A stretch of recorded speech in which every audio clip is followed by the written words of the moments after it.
Hi there, how's it going today?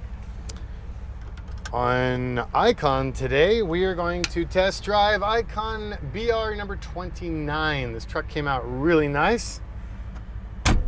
Seemed like it got cooked up pretty quick. I was out of town, came back, boom, boom, it was ready. So I test drove it home last night, took one of my sons to school in it this morning. Feels really good. It's got a nice kind of mellow style to it. We did the traditional glass on this one. Vast majority of them seem to go for the architectural glass, so it's kind of refreshing to see more old school look, although I really like the architectural glass. In fact, if I were doing one for myself, I think that's probably what I'd roll with. So let's see here. Matte metallic finish, although it is a gray that is similar to previous grays and charcoals. It is unique unto itself, like all of them. We did no Ranger trim on the outside of this one. Again, kept it really blocky and simple and traditional.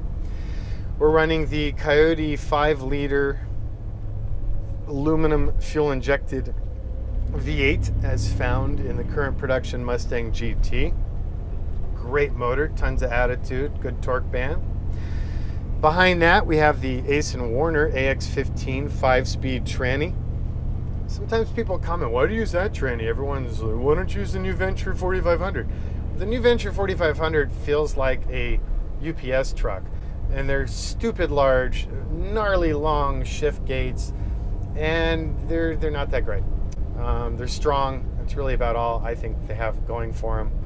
While this tranny is not popular, I personally don't understand why, although I guess it's not that easy to get. But it's super light, it's super durable, and it's way compact, so it fits really nicely.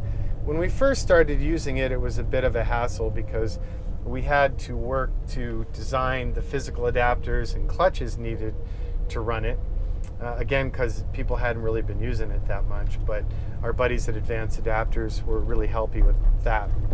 On the back side of it, it is the Atlas II twin stick part-time shift on the fly transfer case. This is a Highlander, so that means it's a 3.5 gear ratio and for low.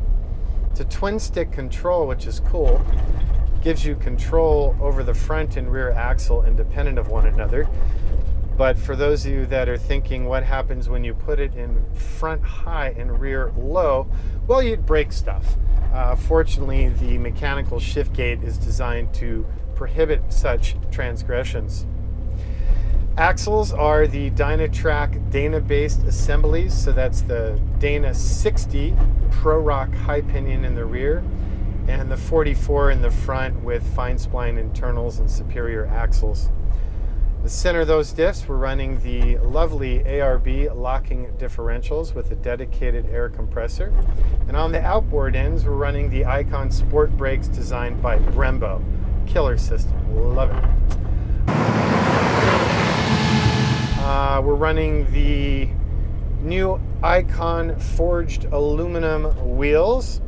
Those are 18s, they're super durable, they're super light, and they're made in America. How novel.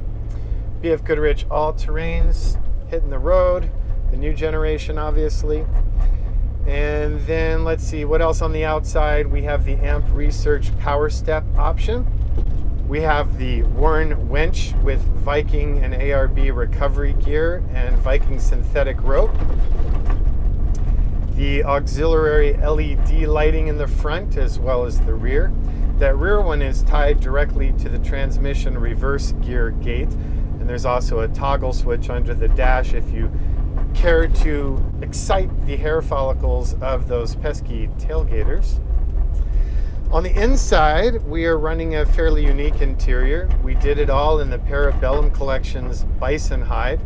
That's American buffalo, bison. Really nice interior, super durable, but bespoke. This time we decided to eliminate the Chilowich for the floor mats. So we did a Rolls-Royce Wilton wool kind of charcoal gray carpet, which I think came out really nice. That carpet is lined in Dynamat, as are the doors, quarter panels, and the roof. No seat heaters in the front. This will be a warm climate vehicle. The new ICON center console with the Pioneer double din with CarPlay, navigation, all that good stuff. In the rear, we're running the removable tuck and tumble 2-person forward-facing bench with 3-point seat belts. Obviously 3-point belts on the front. Vintage Air Gen 4 in-dash heat vent AC defrost situation. And let's see what else. All the other standard fare, like the ICON designed Dakota digital gauges into our CNC'd gauge pod and glove box door. Got those nifty Learjet applied sun visors from Rosen, and the MIGjet LED focusable reading lights on the dash, and then the rest of the interior LEDs are all marine-based components. We're running Focal and JL audio components for the audio system, complementing that Pioneer head unit. Alcantara is on the headliner instead of the factory cardboard. And power windows, power door locks. Power windows, this client went for a more modern illuminated style switch, whereas sometimes you may have noticed we run more of a vintage analog style control. It keeps it more vintage.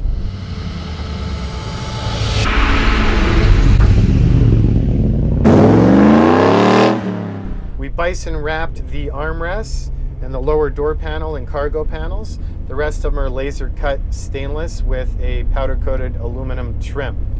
So I guess that's pretty much all we have to talk about. Don't want to get too wordy with these trucks that are somewhat repetitive. So I'm going to shut up now, other than saying thank you again for taking the time to watch my videos. If you have any questions, please reach out to us at 818-280-3333. The website, of course, is icon4x4.com. On Instagram, it's icon4x4. On Twitter, it's Icon Design. And on Facebook, it's simply Jonathan Ward. Thanks again. Have a great day.